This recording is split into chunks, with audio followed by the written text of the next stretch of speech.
morning, and I hope everybody had a really happy Easter Sunday. Well, as you can see here in the background, I've got Divine Mercy Jesus, because next Sunday is Divine Mercy Sunday, so we're really spoiled. So anyway, on that note, Jesus, while I was in Eucharistic adoration last night, gave me yet another message, and this is what he has to say.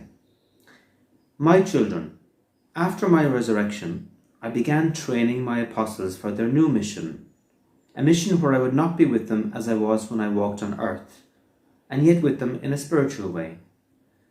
I prepared them for the coming of the Holy Spirit, so they could go out to the whole world and bring my love and healing to the multitudes who did not know me.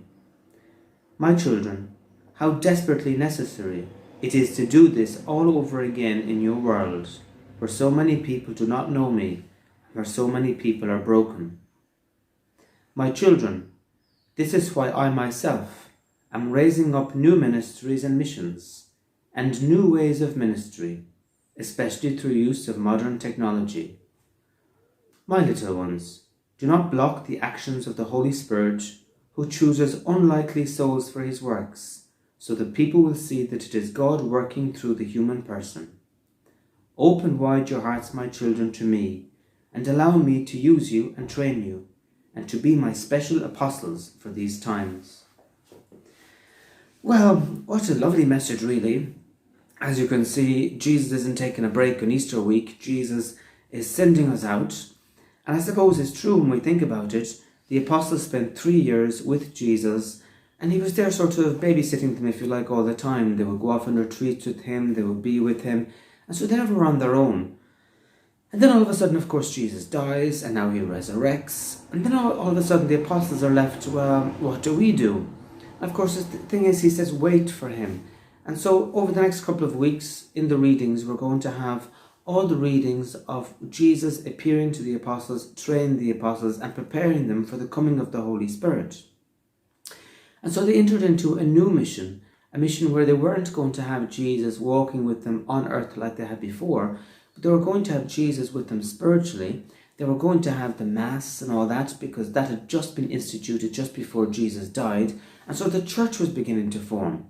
Because while Jesus was alive, you see, they didn't have the Mass. That just happened just on Holy Thursday.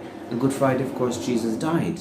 So this was all new. So they were going to have to develop these things like the liturgies, bringing people together, the first priests, all these type of things. And so they were obviously in need of massive training, and obviously Our Lady was with them as well.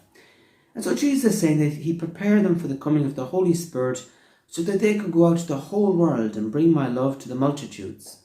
And I was in India once, and I thought it was absolutely amazing. I was in Chennai, and there's St. Thomas the Apostle is reported to have gone to Chennai and brought the Catholic faith to India. And so it's mesmerising when we think about it. Ireland as well. I'm Irish, and so many of us Irish people were known for being Catholic, at least on paper at least, and it's taken for granted. Yet 2,000 years ago, Ireland wasn't Catholic. It was a missionary. Someone had to go to Ireland, to convert Europe, to convert France, go to Africa, go to all these places.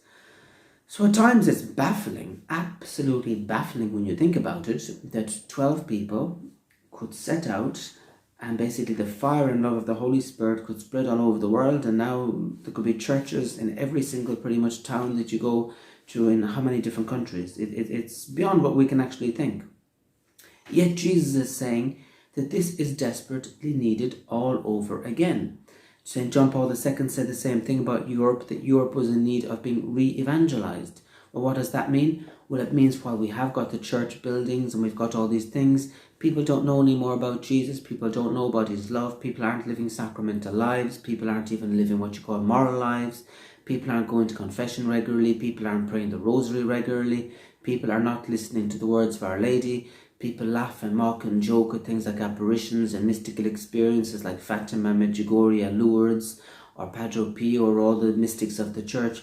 So we live in this terrible era where almost in so many places the tradition of the church and all the beautiful prayer has almost been kicked out, and it's almost like a Catholicism at times of a new world and a new making, taking out the bits people don't like.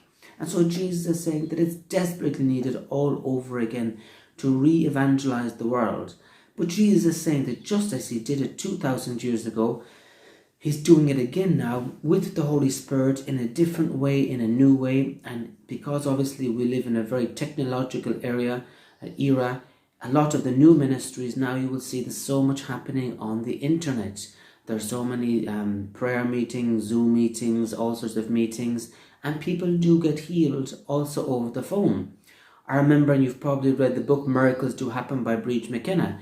I remember reading that years ago, and she's very good humour writing the book, and she was like, oh, what's Jesus doing giving a gift like me? Anyway, but then all of a sudden she started getting phone calls, and she started praying with people over the phone. And she was a bit naive. She didn't know, well, would the healing gift work over the phone, or did she just have to be face-to-face with the person? And woe betide, she realised that when she would pray over the phone, people were also getting healed over the phone. Now, of course, it is because Jesus is everywhere, and Jesus was using her words, and her words were travelling, if you like, in the spiritual realm and bringing healing. But by the same token as people get healed over the phone, people can also get healed over video calls, people can also get healed over Facebook conferences or Facebook live streaming, all sorts of stuff. And we see lots of miracles of that from lots of people involved in healing ministry, that they were watching some video, they were watching maybe a healing mass, they were united with that in their hearts, and then all of a sudden their back pain was gone, then all of a sudden their kidney stones had disappeared, then all of a sudden their eye problem had disappeared. So healings do happen and can happen from a distance, because while we see distance, there's no distance obviously with Jesus. And so he's raising up new ministries, but just like before, he's also using unlikely people. So the 12 apostles were 12 fishermen that were just sent out. They didn't have a rigorous theological training. They didn't have rigorous training in philosophy. They hadn't spent years studying or PhDs or any of those things, but they had years of experience with Jesus, and also they had lots of mistakes, and they continued to make mistakes. Nonetheless, Jesus used them, sent them out, and they became ridiculously successful. And so by the same token, Jesus is raising up new ministries, new people involved in evangelization, new people involved in healing, new people that may be at times broken people such as myself, maybe people that have their faults, have their failings, have their life stories, have areas where they say things that aren't always 100%, sometimes get angry, sometimes get this. Jesus uses ordinary, simple people. And I remember another story. It's a man in Ireland, John Gillespie was his name. I'm not sure if he's still alive or still around, but anyway. But apparently he was quite a heavy smoker from what someone said, and often would use bad language, and yet had a very strong healing gift. And someone said to him, well, how can your gift be real, considering you smoke so much and considering the way you talk at times? And the reply he gave was very simple. Jesus gave me this gift as I am, and he allows me and he allows you to see my human weaknesses, so you can see that he doesn't choose perfect people, and that he is working through me, and it's him and not me. And so that's what the Holy Spirit is saying, basically, that Jesus chooses who he wants. Doesn't mean they're perfect, doesn't mean that they're super duper holy, doesn't mean that they're walking examples of virtue in every single way, but yet Jesus can use them. And I often say the same thing. You go to the dentist, you get a terrible pain in your tooth. The dentist could be grumpy, the dentist could be irritable, the dentist could be all these type of things, but he could be an excellent dentist and he could fix your tooth. And it's the same thing. At times Jesus chooses people and they're not perfect, and this happens and that happens, but yet Jesus is working through them. And so Jesus is finally saying, open wide your hearts, my children, and allow me to use you and train you to be my special apostles for these times. And of course you all know the phrase, you can't teach an old dog new tricks. And Jesus, you see, doesn't want us obviously to be like old dogs, but Jesus wants to do something new and he wants to train us, but you can't train someone who won't listen.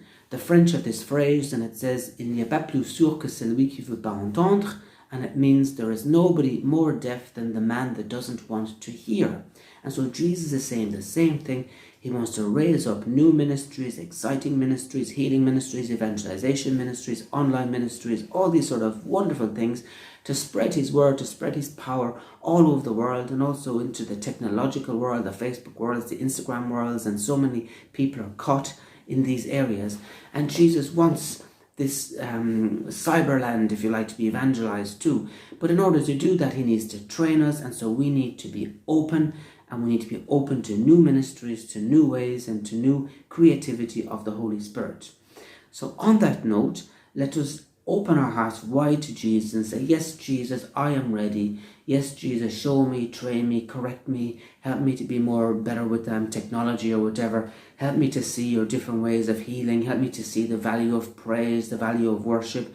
Open my eyes to the new things you're doing so that I can be part of this new movement to bring your love, to bring your healing, to bring your presence, to bring your joy, to bring your freedom, to bring your forgiveness, to bring all these sort of things to new people, new places, and new ways, and to be full of love and joy and healing and happiness to everyone I meet. And remember, none of us have to be perfect. All we need to do is to be willing, and Jesus and Mary will hold our hands, and they will use us, they will guide us, they will train us, and they will heal us on the road. So on that note, have an absolutely wonderful Easter week, and may Jesus use you powerfully. May you touch hearts, heal hearts. May you love Jesus, spend time with Jesus, and open your hearts wide to the ways of Jesus, so that come Pentecost, your hearts will be wide open to even more gifts, more charisms, and more of the healing power of the Holy Spirit. God bless from London.